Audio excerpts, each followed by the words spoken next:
Okay, you have done everything right. You cut back unnecessary expenses, you track every single dollar. You even started savings for your emergencies. And yet, every time you look into your accounts, it feels like you're not going anywhere. Why is that? Why does it feel like that you're not winning? Well, saving money and building wealth is completely two different games. And the reason most people never cross from one to the other is not because of laziness or not being smart. It's just that the moment you try to start investing, it feels like someone has handed you a calculus book written in different language. Index funds, dividend stocks, growth versus value, profit loss, expense ratio, DRP. There's so many unknown terms. And the more you research, the more confused you get. So you end up doing what you feel safe. You just put it in your savings account and earn a whopping 0.1% annual interest. And thanks to inflation, it just eats everything. Here's a question I want you to sit with. Why does saving feel simple, but investing feels terrifying? Saving has one rule. Spend less than you make. That's it. There's no wrong answer. There's no risk of picking the wrong savings account and losing everything. But investing? Suddenly you're drowning in choices, each one carrying a whole page of disclaimer of risks. So most people do what I like to call is the research spiral of doom. They read about index fund, then they go down a rabbit hole of dividend stocks. Then someone pops up in their feed saying real estate is the way to build wealth. Then their cousin texts about this meme coin that's about to explode. 3 months later, they've consumed 40 hours of content and invested $0. And here's the honest truth. The financial industry profits from your confusion. The more overwhelmed you are, the more likely you are to either pay someone to manage your money or do nothing at all. Both outcomes are great for them. Neither is great for you. But here's the secret. You don't need to understand everything. You just need to understand 3 things: timeline, goal, and consistency. That's the whole game. Let me give you the mental shift that changes everything. Stop asking what's the best investment and start asking what do I need my money to do and when. Because there's no universal best investment. There's only the right investment for your timeline and your specific goals. Now let's go through 2 scenarios. It'll be more clearer after that. So scenario A, you have time, real time, like 20 years or more. So if you're this person, your job is that simple. Buy assets that grow value over time. For most people, that's like low-cost index funds. Not because they're exciting, they're incredibly boring. But because they grow with the economy, you're not trying to beat the market, you're just trying to match it. And here's what matching the market actually looks like in real numbers. Since 1957, the S&P 500 has delivered an average annual return of 10.51%. But when adjusted for inflation, the real return drops to around 6.64%. So if you're a 25-year-old and you invest just $500 a month into a low-cost S&P 500 index fund, by 65, you'd have around $1.2 million.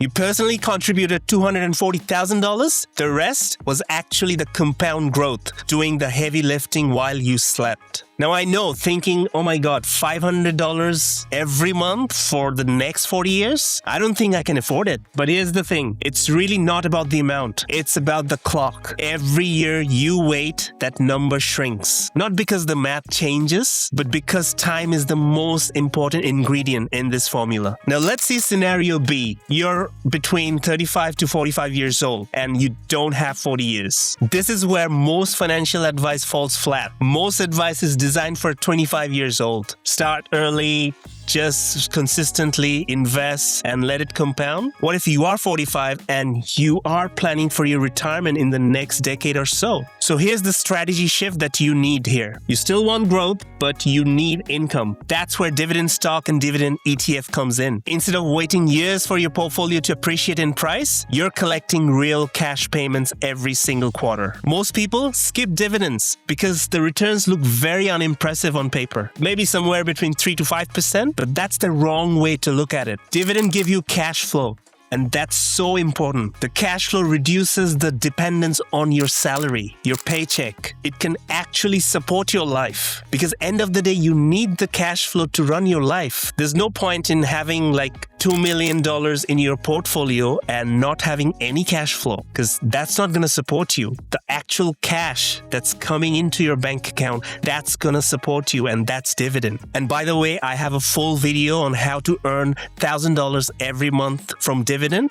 I'll put the link in the description and somewhere here. Check it out. It should give you a complete idea on how to start and how to earn that $1,000 monthly dividend. So the bottom line is, if you have more than 2 decades, go heavy on growth index funds. If you need income sooner, add dividend investments. If you're somewhere in between, do both. Everything else, hot stocks, meme coins, trading strategies, and other 47 different financial products, that's all noise. You don't need them. It's designed to make you feel confused and overwhelmed. Just ignore those noise. Now here's the part no one talks about, and it might be the most important part of this video. The barrier to investing isn't knowledge, it's psychology. It's the fear of doing it wrong, the worry that you'll pick the wrong fund, buy at the wrong time, or miss out on some better opportunity that hasn't come yet. I've told many times in the past that investing is emotional, so psychology is a big part when you're investing. So you invest during a bull market, everything's going up, you feel confident. Then the market dips, and it always dips. You panic, you pull your money out, and you miss the recovery. Or you watch Bitcoin hit a new high and you put all your money in at the peak. Both moves feel rational at that moment, but both destroys your return. That's why the most powerful investment strategy isn't a clever algorithm or a premium stock picking service. It's a plan that you'll actually stick to when things go south. Consistency beats brilliance every single time. The psychological shift that you need is investing is supposed to be boring. You set automatic contribution.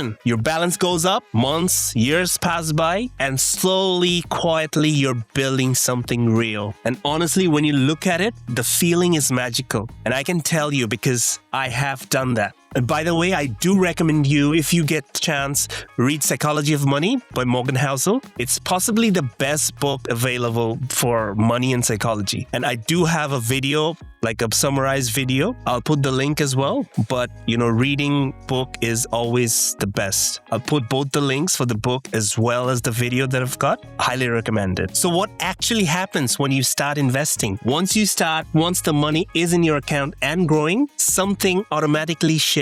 It changes how you see your own life. You stop panicking every time a car needs repair because your money is growing in the background. You stop feeling trapped in a toxic job because you know your money is working hard and you're building an asset, a cash flow that'll soon replace your salary. You stop wondering how you're going to retire because you've stopped wondering and you've started building. This is what actual financial independence looks like. It's not someone 30 years old on a yacht or a 25-year-old driving a Ferrari. It's the quiet wealth that gives you that mental peace and gives you options. The option to leave a toxic workplace, the option to take a year off, the option to say no to things that don't serve you because you're not financially desperate. That kind of freedom doesn't come from more and more researching. It comes from starting from today, from now. All right, I've talked about the whys, but let's get into the hows. What's going to be your actual steps? Here's exactly what you're doing this week. And you have to promise me that you're going to do this week. And comment me that you have done it. Step 1, open a brokerage account. Just Google brokerage account in your country. Just pick one. They're all pretty good. Don't wait 3 weeks to find the best deal. Step 2, set up automatic monthly contribution. Even $100. The point isn't the amount. It's about automating your investment. And step 3, buy a broad market index funds. If you're unsure which one, start with a total stock market index fund or an S&P 500 index fund. Look for an expense ratio under 0.05%. That means every $10,000 invested, you're paying $5 a year in fees. Keep the fees as low as possible. It matters more than you think over decades. That's it. You're done. You are an investor now. And if $100 feels very low, run the numbers in the calculator. $100 a month at 8% annual return becomes almost $150 over 30 years. Just from that $100 a month. Look, it will feel overwhelming, especially when you're starting. It will feel overwhelming, but don't let that feeling stop you from starting investing. This is possibly the best thing you can do for yourself, for your future self. I hope this video helped you to get that confidence, that motivation to start. And trust me, once you do this exercise few times, you'll be unstoppable and you will see your future self as a more confident person. So just start today, start now, imperfectly, but start. Wealth is built by ordinary people who show up consistently, even if it's boring, even when the market dips, even when it feels like nothing is happening. That's the game, and now you know how to play it. If this helped, do smash that like button. Subscribe to my channel for more videos like these. It genuinely helps my small channel. Thanks for watching. Look after yourself, and I'll see you in the next one.